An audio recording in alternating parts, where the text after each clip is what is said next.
تلنگانہ کے نامزد وزیر اعلیٰ ریونت ریڈی آج پارلیمنٹ پہنچے. انہوں نے پارلیمنٹ میں دستور ہند کے معمار ڈاکٹر BR امبیڈکر کی برسی کے موقع پر ان کے پورٹریٹ پر گلہائے عقیدت پیش کیا اور ملک کے لیے ان کی خدمات کو یاد کیا. ساتھ ہی ریونت ریڈی نے آج اپنی لوک سبھا کی رکنیت سے بھی استعفیٰ دے دیا.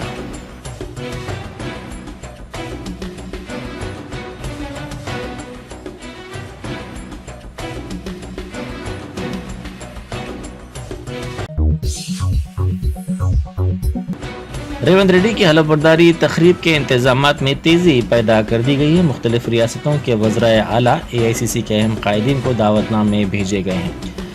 صدر کانگریس ملیکارجن کھڑگے کے علاوہ کانگریس کے دیگر قائدین سونیا گاندھی، راہل گاندھی، پرینکا گاندھی کے بشمول کرناٹک کے وزیر اعلیٰ سدھارامیہ، نائب وزیر اعلیٰ DK شیو کمار کے بشمول کرناٹک کے وزراء کو بھی اس تقریب میں شرکت کے لیے مدعو کیا گیا ہے.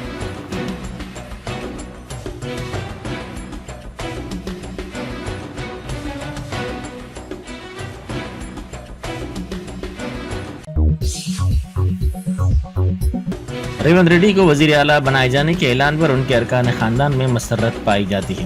ریونت ریڈی کی دختر اس اعلان پر جذباتی ہو گئی.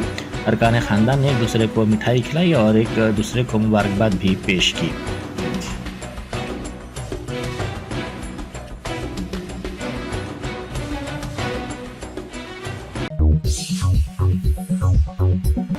تلنگانہ کے نامزد وزیر اعلیٰ ریونت ریڈی نے آج قومی دارالحکومت نئی دہلی میں پارٹی کی سابق صدر سونیا گاندھی کے ساتھ ساتھ راہل گاندھی اور پارٹی کی جنرل سیکرٹری پرینکا گاندھی سے ملاقات کی. انہوں نے کل LB اسٹیڈیم میں ہونے والی حلف برداری کی تقریب میں شرکت کے لیے ان تینوں قائدین کو مدعو کیا.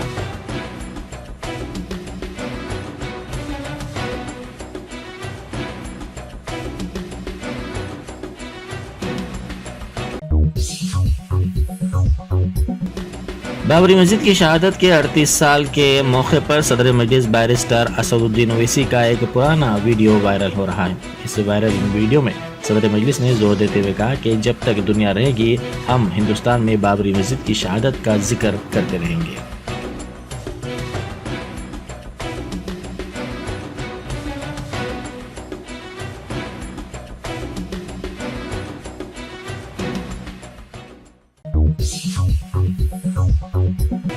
بابری مسجد کی شہادت کے آج 38 سال مکمل ہو گئے ہیں. شہر میں یوم سیاہ کے موقع پر پرسکون ماحول دیکھا جا رہا ہے.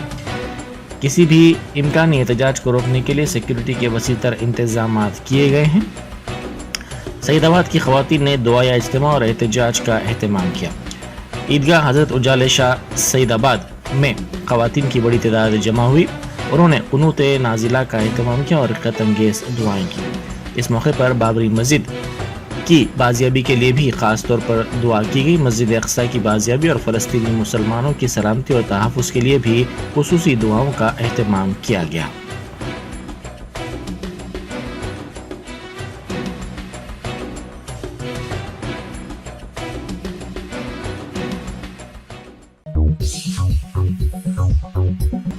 ریونت ریڈی کی حلف برداری کی تقریب کے سلسلے میں انتظامات تیزی کے ساتھ جاری ہیں. حکام LB اسٹیڈیم میں ان کی حلف برداری کے بہتر سے بہتر انتظامات کو یقینی بنانے کے لیے سرگرم ہو گئے ہیں. حلف برداری کی تقریب میں ریاست بھر سے کانگریس کے قائدین اور کارکن حصہ لیں گے. وزیر اعلیٰ کے طور پر ریونت ریڈی کل دوپہر 1:04 پر LB اسٹیڈیم میں حلف لیں گے. بتایا جاتا ہے کہ ان کے ساتھ 9 یا 18 وزراء کی ٹیم بھی حلف لے گی.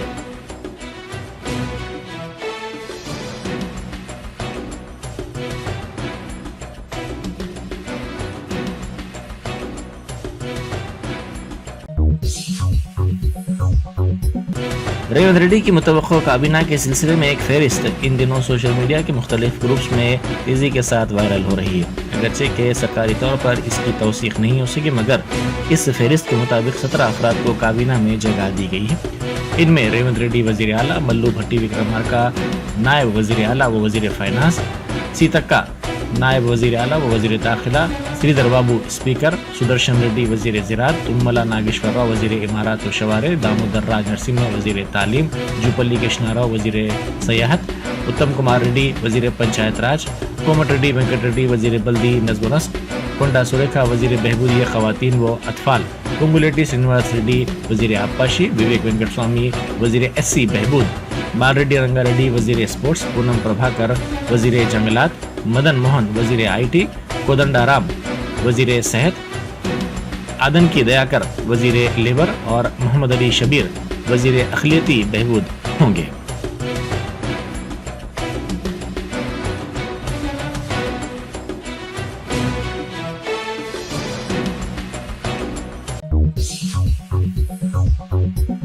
کانگریس کے ایک وفد نے گورنر ڈاکٹر تمیلیسائی سوندرراجن سے راج بھون میں ملاقات کرتے ہوئے پارٹی کے ارکان اسمبلی کی فہرست حوالے کی۔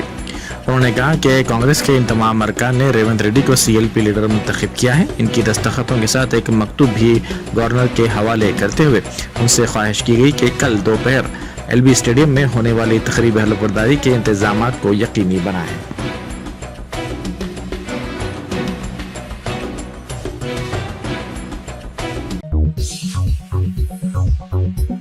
چیف سیکرٹری شانتی کماری نے نامزد وزیر اعلیٰ ریونت ریڈی کی حلف برداری کی تقریب کو بڑے پیمانے پر منعقد کرنے کے لیے وسیع تر انتظامات کرنے کی ہدایت دی ہے۔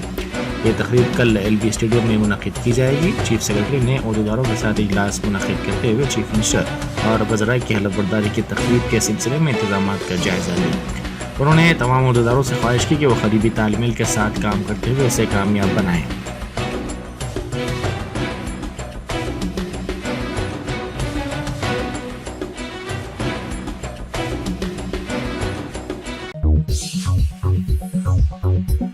ملک کے محفوظ شہروں میں حیدرآباد شامل ہو گیا ہے، جبکہ دوسرے نمبر پر کولکاتہ اور پونے آ گئے ہیں۔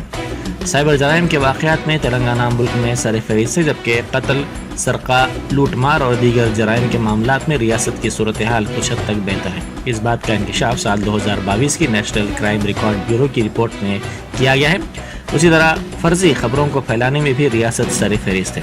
نیشنل کرائم ریکارڈ بیورو کے مطابق سائبر جرائم سے متعلق 15,297 مقدمات ریاست میں درج کیے گئے اور ریاست اس طرح کے واقعات میں سر فہرست ہے۔ اے ٹی ایم کی دھوکہ دہی کے معاملات میں ریاست دوسرے نمبر پر ہے۔ اس سلسلے میں 624 مقدمات درج کیے گئے۔ بینکنگ سے متعلق دھوکہ دہی کے معاملات میں ریاست سر فہرست ہے۔ اس سلسلے میں 3,223 مقدمات درج کیے گئے۔ او ٹی پی کے 2,179 دھوکہ دہی کے 4,467 مقدمات ریاست میں درج کیے گئے ہیں۔ اس طرح کے واقعات میں بھی ریاست سر فہرست ہے۔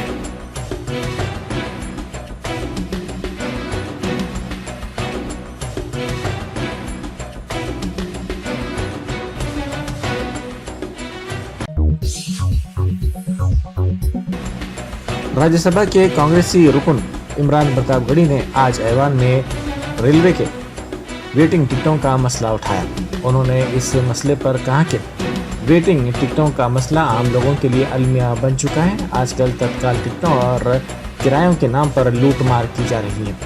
انہوں نے کہا کہ ریلوے مسافروں کو مشکلات کا سامنا ہے۔ اڑیسہ ٹرین حادثے میں کسی کی ذمہ داری طے نہیں کی گئی اور جب آر پی ایف جوان جتن سنگھ نے لوگوں پر گولی چلائی تو وزیر ریلوے نے اس مسئلے پر ایک بھی لفظ نہیں کہا۔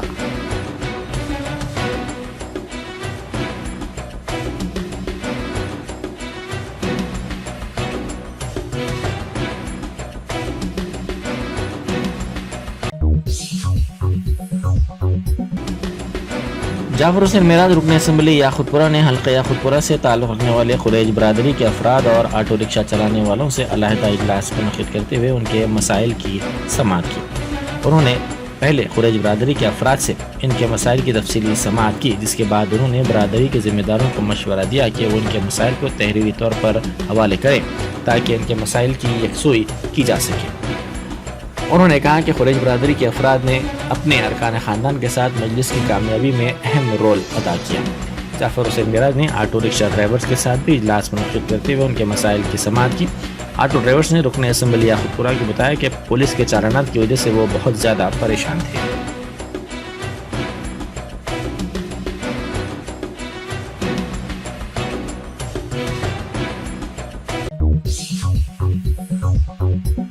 نامپلی کے مجلسی رکن اسمبلی محمد ماجد حسین نے بوجا گٹا میں ڈبل بیڈ روم مکانات کی تعمیر کے سلسلے میں عہدیداروں کے ساتھ تبادلہ خیال کیا۔ انہوں نے بوجاگٹے کے مقامی عوام کے ہمراہ بوجاگٹا میں مکانات کی مجوزہ تعمیر کے مقام کے ضمن میں جو مقدمات زیر دورہ ہیں اس کا جائزہ لینے کی عہدیداروں کو ہدایت دی۔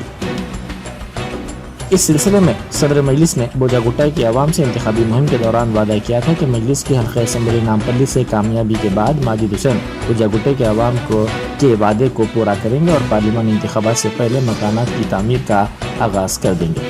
اس سلسلے میں رکن اسمبلی نامپلی نے تفصیلی طور پر مشاورت کی اور یہ فیصلہ کیا کہ عہدیداروں کے ہمراہ بوجاگٹے کے مقام کا دورہ کیا جائے۔ انہوں نے عہدیداروں کے ساتھ مقام کا دورہ کیا اور تفصیلی طور پر مسائل کا جائزہ لیتے ہوئے رکاوٹوں کو دور کرنے کی یقین دہانی کروائی۔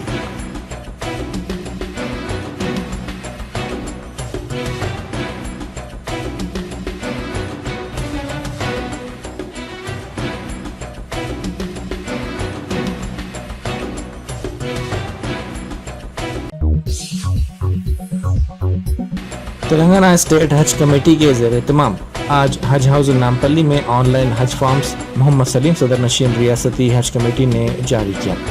انہوں نے کہا کہ 20 دسمبر آن لائن فارمز داخل کرنے کی آخری تاریخ ہوگی۔ درخواست گزاروں سے کسی بھی قسم کی فیس نہیں لی جائے گی بلکہ یہ خدمات مفت ہوگی۔ درخواست گزار اپنے فون ایپ کے ذریعے حج کمیٹی آف انڈیا کی ویب سائٹ www.hajcommittee.gov.in سے درخواستیں آن لائن کر سکتے ہیں۔ اگر درخواست گزار تلنگانہ اسٹیٹ حج کمیٹی کے ذریعے آن لائن فارمز داخل کرنا چاہتے ہیں تو انہیں فی کس 300 روپے ادا کرنا ہوگا۔ قرعے میں نام نہ آنے پر یہ فیس ناقابل واپسی ہوگی۔ انہوں نے کہا کہ درخواست گزار کا پاسپورٹ 20 دسمبر 2023 سے قبل جاری کردہ ہو جس کی میعاد مدت 31 مئی 2025 تک ہونی چاہیے۔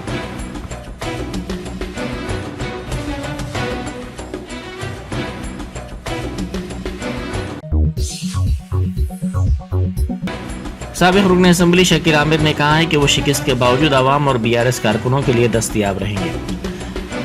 بودھن ٹاؤن میں BRS کارکنوں کے اجلاس میں انہوں نے شرکت کی۔ اس موقع پر انہوں نے خطاب کرتے ہوئے کہا کہ BRS کے دور میں تمام شعبہ جات کی ترقی کو یقینی بنایا گیا تھا۔ انہوں نے کہا کہ 6 ضمانتوں کے ساتھ اقتدار میں آنے والی کانگریس کب تک ان پر عمل کرے گی یہ دیکھنا ہوگا۔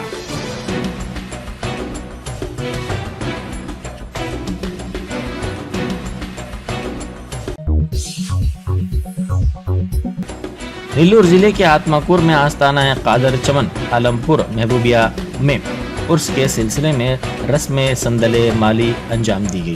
اس موقع پر آستانے کے ذمہ دار سید محبوب علی بادشاہ نے کہا کہ گزشتہ کئی سال سے عرس کی تقاریب منعقد کی جا رہی ہیں جس میں عوام کی بڑی تعداد شریک ہوتی ہے۔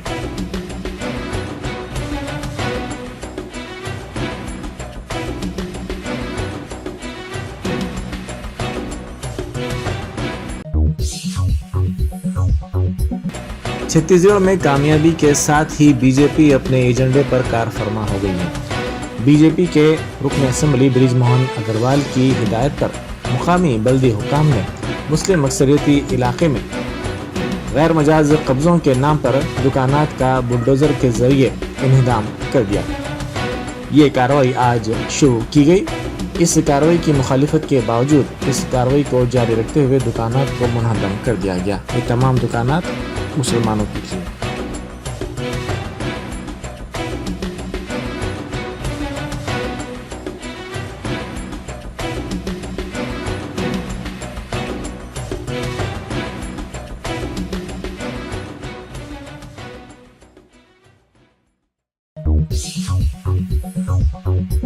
جرمنٹن super speciality hospital doctor Mir Jawad Zar Khan senior experienced orthopaedic surgeon bone fracture joint replacement hip replacement اور اسپائن سرجری کامیابی سے انجام دے رہے ہیں۔ اس کے علاوہ neuro surgery, cardiology, gynaecology, dental, general medicine, dialysis اور فزیو تھراپی جیسے شعبہ جات میں انتہائی کامیابی کے ساتھ واجبی فیس میں علاج کیا جا رہا ہے۔ شیئرنگ اور پرائیویٹ رومز، اسپتال میں 24 گھنٹے MRI، CT scan, 2D digital X ray, ultra sound, operation theatre, ICU اور لیب کی سہولت دستیاب ہے۔ آپ کی امیدوں کے عین مطابق جرمنٹن super speciality hospital, pillar number 150، Attapur, Hyderabad.